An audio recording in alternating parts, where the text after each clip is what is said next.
Bonjour, aujourd'hui nous allons découvrir comment réaliser un petit graphique animé. Donc déjà réalisons un graphique, donc le but du jeu est de dessiner un petit graphique de fonction sinus. Donc j'ai tapé la fonction sinus là-bas en haut, sinus 2 fois pi, faut pas oublier les deux parenthèses, fois A2 c'est la date, qui progresse, qui s'incrémente de 0 en 0,1 seconde, et on divise par la période qui est en référence absolue ici dans cette cellule C2, elle vaut 1 seconde pour l'instant. Donc dans un premier temps, je trace le graphique. Donc je sélectionne mes deux colonnes, je fais insertion, voilà le type de graphique que je veux choisir. Je le dilate un petit peu pour qu'il soit plus visible.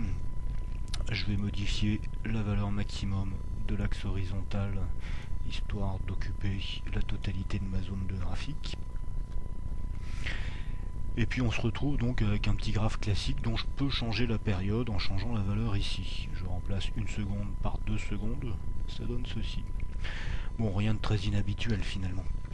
Ce qui est un peu plus intéressant, c'est de pouvoir donc rajouter cette petite zone d'animation. On va rajouter un petit ascenseur ici horizontal, dont le but va être de changer la valeur de la période. Pour ça, il faut que vous ayez accès à l'onglet développeur. Si vous ne l'avez pas, cet onglet développeur, il faut aller dans Fichier, Options, pour cette version, donc à partir d'Excel 2010. Et là, vous allez regarder du côté de personnaliser le ruban, vous regardez dans les commandes courantes, vous mettez tous les onglets. Vous trouvez l'onglet développeur ici, et il faut l'ajouter si jamais il n'était pas dans vos onglets principaux. Chez moi, il y était. Donc je fais annuler.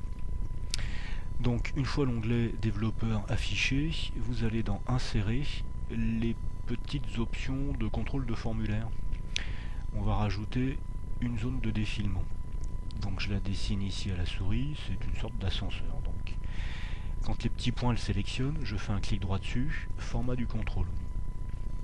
La valeur active, disons que ce sera en 1 seconde, valeur maximale 10 secondes, valeur minimale, pardon, 1 seconde, valeur maximale, mettons 10 secondes.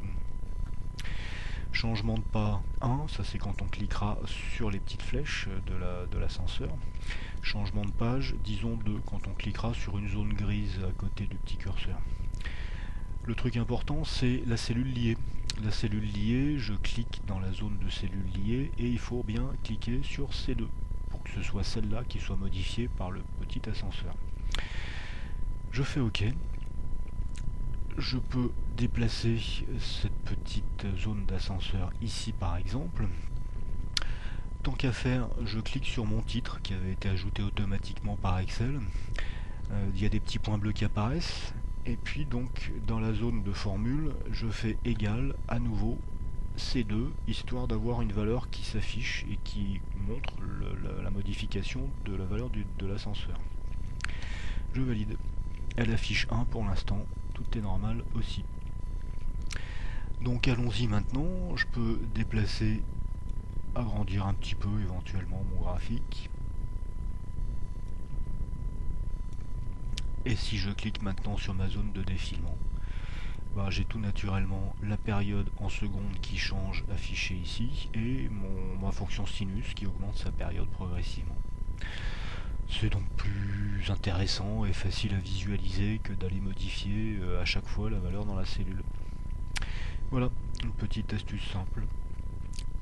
A plus.